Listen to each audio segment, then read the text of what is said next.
ನೋಡಿ ವಿದ್ಯಾರ್ಥಿಗಳೇ, ಬಹಳಷ್ಟು ಜನಕ್ಕೆ ಸೆಟ್ ಕೆಮಿಸ್ಟ್ರಿ ಪರೀಕ್ಷೆಗೆ ತಯಾರಿ ಮಾಡಬೇಕು ಅಂತ ಇರುತ್ತಾರೆ. ಬಟ್ ಒಂದು ದೊಡ್ಡ ಕನ್ಫ್ಯೂಷನ್ ಏನಿರುತ್ತೆ ಅಂದ್ರೆ, ಸರ್ ನಾವು ಸ್ಟಾರ್ಟ್ ಎಲ್ಲಿ ಮಾಡಬೇಕು ಅಂತ. ಸೊ ಈ ಒಂದು ವಿಷಯದ ಬಗ್ಗೆ ನಾನು ನಿಮಗೆ ಇವತ್ತಿನ ದಿನ ಹೇಳ್ತೀನಿ. ನೋಡಿ, ಸೆಟ್ ಕೆಮಿಸ್ಟ್ರಿ ಪ್ರಿಪರೇಷನ್ ಸ್ಟಾರ್ಟ್ ಮಾಡುವಾಗ ಮೊದಲಿಗೆ ನಾವು ಏನು ಮಾಡಬೇಕು ಅಂದ್ರೆ ಸಂಪೂರ್ಣ ಸಿಲೆಬಸ್ನ ಒಮ್ಮೆ ನೋಡಬೇಕು. ಯಾಕಂದ್ರೆ ನಮಗೆ ಯಾವ ಯಾವ ಟಾಪಿಕ್ಸ್ ಇವೆ, ಯಾವ ಭಾಗದಿಂದ ಹೆಚ್ಚು ಪ್ರಶ್ನೆಗಳು ಬರಬಹುದು ಅನ್ನೋದು ಒಂದು ಐಡಿಯಾ ಬರಬೇಕು. ಸೊ ಅದರ ನಂತರ ಫಿಸಿಕಲ್ ಕೆಮಿಸ್ಟ್ರಿ, ಆರ್ಗ್ಯಾನಿಕ್ ಕೆಮಿಸ್ಟ್ರಿ ಮತ್ತು ಇನ್ಆರ್ಗ್ಯಾನಿಕ್ ಕೆಮಿಸ್ಟ್ರಿ ಅಂತ 3 ಭಾಗಗಳಾಗಿ ಡಿವೈಡ್ ಮಾಡಿಕೊಳ್ಳಬೇಕು. ಬಹಳಷ್ಟು ಜನ ಒಂದು ಸಬ್ಜೆಕ್ಟ್ ಮಾತ್ರ ಓದ್ತಾ ಹೋಗ್ತಾರೆ. ಬಟ್ ಅದು ಸರಿಯಾದ ಮೆಥಡ್ ಅಲ್ಲ. ಪ್ರತಿದಿನ ಈ 3 ವಿಭಾಗಗಳಿಗೂ ಸ್ವಲ್ಪ ಸ್ವಲ್ಪ ಟೈಮ್ ಕೊಡಬೇಕು. ಮತ್ತೆ ಒಂದು ಮುಖ್ಯ ವಿಷಯ ಏನಂದ್ರೆ, ಮೊದಲ ದಿನದಿಂದಲೇ ತುಂಬಾ ದೊಡ್ಡ ಪುಸ್ತಕಗಳನ್ನು ಹಿಡ್ಕೊಂಡು ಕೂತ್ಕೊಳ್ಳಬೇಡಿ. ಮೊದಲು ಯೂನಿಟ್ನ ಬೇಸಿಕ್ ಕಾನ್ಸೆಪ್ಟ್ಸ್ ಅರ್ಥ ಮಾಡ್ಕೊಳ್ಳಿ.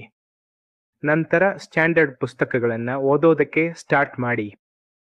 ಸೊ ನೀವು ಒಂದು ಟಾಪಿಕ್ ಓದಿದ ಮೇಲೆ ಅದಕ್ಕೆ ಸಂಬಂಧಪಟ್ಟ ಹಿಂದಿನ ವರ್ಷದ ಪ್ರಶ್ನೆಗಳನ್ನು ನೋಡಬೇಕು. ಯಾಕಂದ್ರೆ ಸೆಟ್ನಲ್ಲಿ ಯಾವ ತರಹ ಪ್ರಶ್ನೆಗಳು ಕೇಳ್ತಾರೆ ಅನ್ನೋದು ನಮಗೆ ಕ್ಲಿಯರ್ ಆಗುತ್ತೆ. ಮತ್ತೆ ಬಹಳಷ್ಟು ಜನ ಓದ್ತಾ ಇರುತ್ತಾರೆ ಬಟ್ ರಿವಿಷನ್ ಮಾಡೋದಿಲ್ಲ. ಇದು ಒಂದು ದೊಡ್ಡ ಮಿಸ್ಟೇಕ್. ವಾರಕ್ಕೆ 1 ದಿನ ಕೇವಲ ರಿವಿಷನ್ಗೆ ಮೀಸಲು ಇಡಿ. ನೀವು ಓದಿರುವ ವಿಷಯಗಳನ್ನ ಮತ್ತೆ ನೋಡ್ತಾ ಹೋಗಬೇಕು. ಸೊ ಇನ್ನೊಂದು ಮುಖ್ಯ ವಿಷಯ ಏನಂದ್ರೆ, ಪ್ರತಿದಿನ ಕನಿಷ್ಠ 20 ರಿಂದ 30 MCQಗಳನ್ನು ಸಾಲ್ವ್ ಮಾಡಬೇಕು.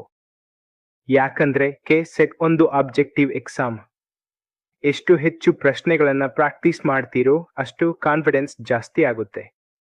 ಮತ್ತೆ ಈಗಿರುವಂತ ಯೂಟ್ಯೂಬ್ ಮತ್ತು ಇಂಟರ್ನೆಟ್ ರಿಸೋರ್ಸಸ್ಗಳನ್ನು ಸರಿಯಾಗಿ ಯೂಸ್ ಮಾಡ್ಕೊಳ್ಳಿ. ಯಾವುದೇ ಕಾನ್ಸೆಪ್ಟ್ ಅರ್ಥ ಆಗ್ಲಿಲ್ಲ ಅಂದ್ರೆ ತಕ್ಷಣ ಕ್ಲಿಯರ್ ಮಾಡ್ಕೊಳ್ಳಿ. ಡೌಟ್ಸ್ಗಳನ್ನು ಜಾಸ್ತಿ ದಿನ ಪೆಂಡಿಂಗ್ ಇಡಬೇಡಿ.